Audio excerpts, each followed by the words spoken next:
The absence of an aftercare system for children who have experienced a family violence homicide can result in homelessness and drug and alcohol problems for survivors. Those are the findings of a report of the Family Violence Death Review Committee released today. It's the committee's 8th report and proposes guidelines anchored in mātauranga Māori and tikanga Māori, including whanaungatanga, aroha, kaitiakitanga and manaakitanga. Just a warning, this interview around family violence homicide can be confronting and potentially triggering for some.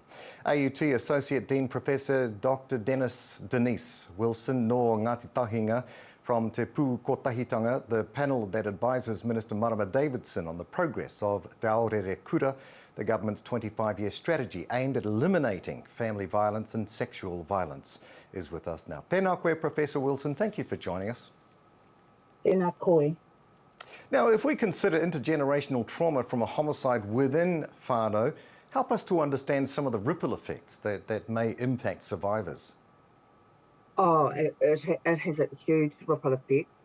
It can lead to a lifetime of trauma. People have lifetime mental and physical health problems. It impacts their wairua and their Māori, and there's a likelihood that they will go on to be victims or users of violence in their adulthood. So it's not just the here and now that we need to be worried about, and it can take up to 9 years for tamariki who have been involved, either present at the time or have had whānau member living in their house, being a victim of homicide, for them to show signs like depression. Now help us to understand there how homicide then can impact whakapapa.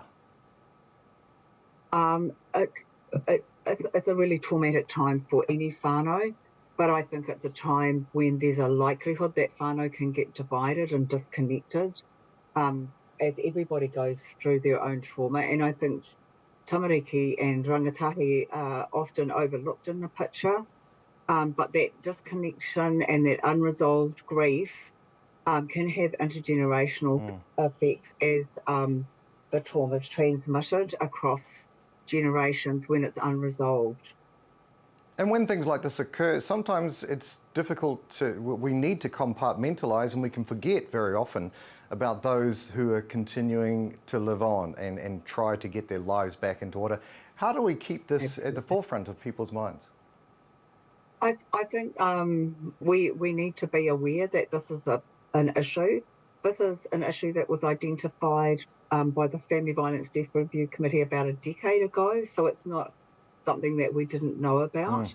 But I think Te Aorere Kura as a national strategy gives us a number of shifts around being able to have safe, accessible responses, mobilising our Māori communities, developing our workforce to work with these whānau and tamariki, and also about looking at Māori-led solutions to healing as we go along.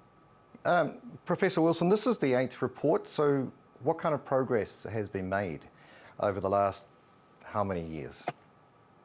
I think it's fair to say little or no progress has been made, and I think, you know, we need to note that if we want to heal our whānau who live with violence and to prevent it going from generation to generation, then we need to look at this group of tamariki who are just being left to their own devices, and look at what we can put inside, and that whole of whānau wraparound holistic support that they need.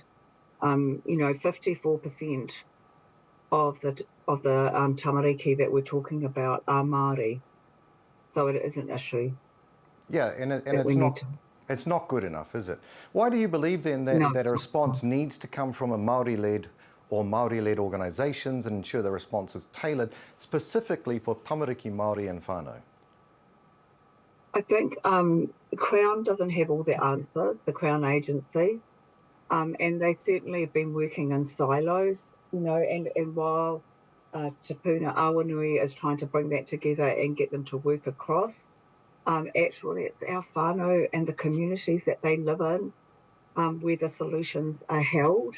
And we need to empower our Māori providers, resource them adequately to deal with it, and let them have,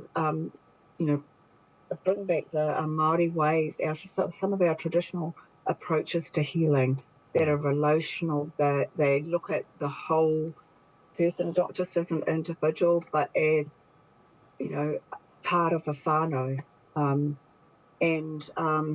I guess it's fair to say that, our Māori providers have also had whānau order type approaches when they're working with our whānau.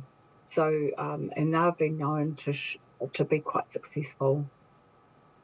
Professor Dr. Denise Wilson from Te Pū Kotahitanga, thank you so much for your time today and for the mahi you're doing and for helping us to better understand some of the real challenges around preventing intergenerational trauma. Ngā mihi. Ngā mihi. Now, if you're concerned about someone who may need help, you can contact Women's Refuge NZ on 0800 Refuge or 0800 733 843 or the Family Violence Helpline 0800 456 450.